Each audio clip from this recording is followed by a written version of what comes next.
नमस्कार बंधुरा आज आमी आपनादेर सामने सन्ध्येबेलार एकटा टिफिन शेयर करছি। सेटा हलो मुड़ी माखा रेसिपि। और गरम गरम चायेर साथे यदि सन्ध्येबेला एई रकम मुड़ी माखा पाওয়া যায় ताहले तो आर कोनो कथाई होबे ना। चलुन ताहले शुरू करा जाक रेसिपिटा। सबार आगे आमी एखाने एकटा मिक्सिंग बोल निये निয়েছি और এই मिक्सिंग बोलेर मধ্যে बेश किछु मुड़ी निये निচ্ছি।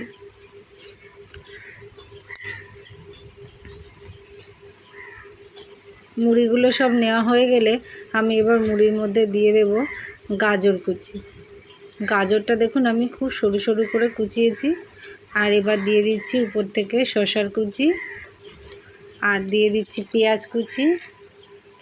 পেঁয়াজগুলো আমি খুব ছোট ছোট করে কুচিয়ে নিয়েছি। এবার দিয়ে দিচ্ছি কাঁচা লঙ্কা কুচি। এবার দিয়ে দিচ্ছি আদা কুচি। এবার দিয়ে দেব চানাচুর। চানাচুরটা আমি একটু বেশি করে দিয়েছি যাতে খেতে বেশ ভালো লাগে। এবার দিয়ে দেব উপর থেকে হাফ চামচ মতো বিট লবণ। আমি আমার মুড়ির পরিমাণ অনুযায়ী বা স্বাদ অনুযায়ী দিচ্ছি, আপনারা যেমন মাখা করবেন মুড়ি সেই অনুযায়ী দেবেন।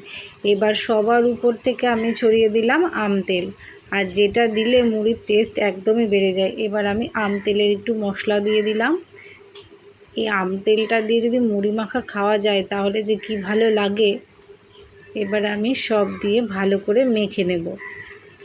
এটা আমি হাত দিয়ে মাখছি, হাত দিয়ে না মাখলে মুড়ি মাখা সেই টেস্ট আসবে না। দেখুন মুড়ি মাখা আমার রেডি হয়ে গেছে। এবার আমি উপর থেকে কিছু কাঁচা ছোলা ছড়িয়ে দিচ্ছি। ছোলা দেওয়া হয়ে গেলে এবার আমি উপর থেকে আরেকটু নারকেল দিয়ে দেব।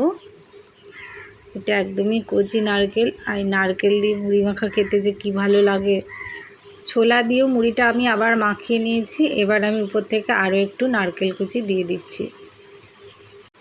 সন্ধ্যেবেলার টিফিন মুড়ি মাখা আমার রেডি। তাহলে কেমন লাগলো আজকের আমার এই মুড়ি মাখার রেসিপিটা কমেন্ট করে অবশ্যই জানাবেন। ভালো লাগলে লাইক কমেন্ট করে পাশে থাকবেন। আর সকলকে অনেক অনেক ধন্যবাদ ভিডিওটা দেখার জন্য। আপনারা কে কে এইভাবে মুড়ি মাখা করে খেয়েছেন কমেন্ট করে অবশ্যই জানাবেন।